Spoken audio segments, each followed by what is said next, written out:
നമസ്കാരം, കലാകൗമുദി ഓൺലൈനിലേക്ക് സ്വാഗതം. ഗുണ്ടകളെ ഇനി ഗുണ്ടകളായി തന്നെ നേരിടണമെന്ന് DGP രവതാ ചന്ദ്രശേഖർ പോലീസിന് നിർദ്ദേശം നൽകിയിരിക്കുകയാണ്. ഗുണ്ടകൾ ഏത് രീതിയിൽ പോലീസിനോട് പെരുമാറുന്നോ അതേ രീതിയിൽ ഇനി പോലീസ് ഗുണ്ടകളോടും തിരിച്ചു പെരുമാറും. കയ്യിൽ തോക്ക് തന്നിരിക്കുന്നത് കളിപ്പാട്ടം പോലെ കളിക്കാനല്ല, മറിച്ച് വെടിവെക്കാനാണ് എന്ന നിർദ്ദേശമാണ് പോലീസിന് ഇപ്പോൾ മുകളിൽ നിന്നും ലഭിച്ചിരിക്കുന്നത്. കഴിഞ്ഞ ദിവസം തൃശൂരിൽ ഗുണ്ടകളുടെ ആക്രമണത്തിൽ 4 പോലീസ് ഉദ്യോഗസ്ഥർക്ക് ഗുരുതരമായി പരിക്കേറ്റിരുന്നു. അതിനുശേഷം വ്യാപകമായൊരു ഗുണ്ടാവേട്ടയാണ് പോലീസ് നടത്തിയത്. ഗുണ്ടാവേട്ട എന്ന് വെച്ചാൽ പോലീസിനെ ആക്രമിച്ച ഗുണ്ടകളെ വളരെ നന്നായി തന്നെ പോലീസ് കൈകാര്യം ചെയ്തു.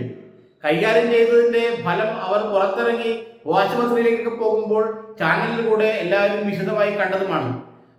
പോലീസിനെ പോലെ പെരുമാറി എന്ന് വെച്ചാൽ ഗുണ്ടകളെ പോലെ പെരുമാറിയപ്പോൾ പോലീസിനെ പോലെ പെരുമാറേണ്ടി വന്നു എന്നാണ് Thrissur rural SP doctor Ilango അതിനെക്കുറിച്ച് പ്രതികരിച്ചത്.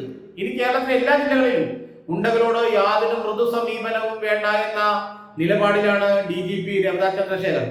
ആ നിർദ്ദേശം അദ്ദേഹം റേഞ്ച് DIGമാർക്കും SP-മാർക്കും കഴിഞ്ഞ ദിവസം നടന്ന യോഗത്തിൽ നൽകി കഴിഞ്ഞു. എന്ത് വന്നാലും ഇനി ഗുണ്ടകളെ നേരെ ചൊവ്വെ നടത്താൻ സമ്മതിക്കരുതെന്നും കാപ്പ കേസ് പ്രതികളടക്കമുള്ളവരെ ഒരു കാരണവശാലും അതത് ജില്ലകളിൽ കയറ്റാൻ പാടില്ലെന്നുള്ള നിർദ്ദേശമാണ് രവതാ ചന്ദ്രശേഖർ DIG തല റേഞ്ച് യോഗത്തിലും SP തല യോഗത്തിലും നൽകിയത്.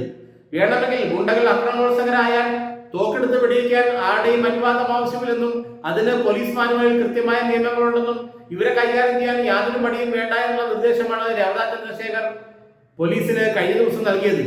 കേരളത്തിൽ കഴിഞ്ഞ ദിവസങ്ങളെല്ലാം മയക്കുമരുന്ന് മാഫിയുമായി ബന്ധപ്പെട്ട അല്ലാത്ത രീതിയിലുമുള്ള ഗുണ്ടകളുടെ ആക്രമണങ്ങൾ പെരുകി വരികയായിരുന്നു.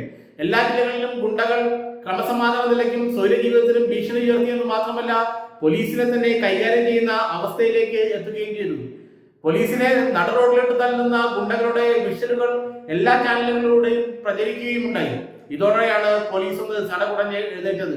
അതിന്റെ ആദ്യ ലക്ഷണമായിരുന്നു തൃശ്ശൂരിൽ കണ്ടത്. 4 പോലീസുകാരെ മൃഗീയമായി മർദ്ദിച്ച് അവശരാക്കിയ ഗുണ്ടകളെ വളരെ മനോഹരമായി പോലീസ് കൈകാര്യം ചെയ്തെന്ന് മാത്രമല്ല അവരിൽ പലർക്കും ഇപ്പോൾ എഴുന്നേറ്റ് നടക്കാൻ പോലും ആകുന്നില്ല. ആ രീതിയിൽ മറ്റു ജില്ലകളിലുള്ള പോലീസ് ഉദ്യോഗസ്ഥർ അവിടത്തെയുള്ള ഗുണ്ടകളെ കൈകാര്യം ചെയ്യുമെന്നാണ് ഇപ്പോൾ രവതാ ചന്ദ്രശേഖർ മറ്റു പോലീസ് ഉദ്യോഗസ്ഥർക്ക് നൽകിയ നിർദ്ദേശത്തിൽ പറയുന്നത്. ഒരു ദാക്ഷിണ്യവും ഗുണ്ടകളോട് വേണ്ട. കാരണം സ്വൈര ജീവിതത്തിനും ക്രമസമാധാനത്തിനും ഭീഷണിയായ ഇത്തരം ഗുണ്ടകളെ ഇനി മൃദു സമീപനത്തിൽ നേരിടുന്നത് ജനങ്ങൾക്കുള്ളിൽ തന്നെ ഒരു എതിർപ്പുണ്ടാകുമെന്നും അതുകൊണ്ട് അവരെ കർശനമായി തന്നെ നേരിടണമെന്നും ഒരു ദാക്ഷിണ്യവും അവരോടൊന്നും കാണിക്കേണ്ടതില്ലെന്നുമാണ് പോലീസ് സേനയ്ക്ക് അദ്ദേഹം നൽകിയിരിക്കുന്ന നിർദ്ദേശം. മുഖ്യമന്ത്രിയുടെ ഓഫീസിൽ നിന്നും ഇത്തരൊരു നിർദ്ദേശം DGPക്ക് ലഭിച്ചുവെന്നാണ് നമ്മൾ മനസ്സിലാക്കുന്നത്. തെരഞ്ഞെടുപ്പ് എടുക്കുന്നതോടെ ഗുണ്ടാ ആക്രമണങ്ങൾ വർദ്ധിച്ചാൽ അത് ജനങ്ങൾക്കിടയിൽ സർക്കാരിനെതിരെ ചീത്തപ്പേരുണ്ടാകുമെന്നും അതുകൊണ്ട് ഏത് വിധേനയും ഈ ഗുണ്ടകളെ അടിച്ചമർത്തിയേ മതിയാവൂ എന്ന നിർദ്ദേശം DGPക്ക് മുഖ്യമന്ത്രിയുടെ ഓഫീസ് കൊടുത്തുവെന്നാണ് നമുക്ക് മനസ്സിലാക്കാൻ കഴിയുന്നത്. ഏതായാലും കേരളത്തിലെ ഗുണ്ടകൾക്ക് ഇനി പഴയതുപോലെ ആകില്ല. കേരളം ഗുണ്ടകൾക്ക് ഇനി പഴയതുപോലെ ആകില്ല. കൃത്യമായ നടപടികൾ ഗുണ്ടകൾക്കെതിരെ ഉണ്ടാവും. അതുകൊണ്ട് ഗുണ്ടകൾ ഇപ്പോൾ ജാഗ്രതയിരിക്കുന്നത് നല്ലതാണ്. കാരണം ഏത് ഗുണ്ടയും റോഡിലിറങ്ങി നിരപരാധികളെ ആക്രമിക്കുകയും ക്രമസമാധാന നില തകരാറിലാക്കുകയും ചെയ്താൽ പോലീസ് കർശനമായി നേരിടും. അക്കാര്യത്തിൽ പഴയ മൃദു സമീപനമൊന്നും ഇപ്പോൾ ഉണ്ടാവുകയില്ല. ഇത് മനസ്സിലാക്കിക്കൊണ്ട് തന്നെ കഴിഞ്ഞ 2 ദിവസമായി കാര്യമായ ഗുണ്ടാക്രമണമൊന്നും സംസ്ഥാനത്ത് നിന്ന് റിപ്പോർട്ട് ചെയ്യപ്പെട്ടിട്ടുമില്ല.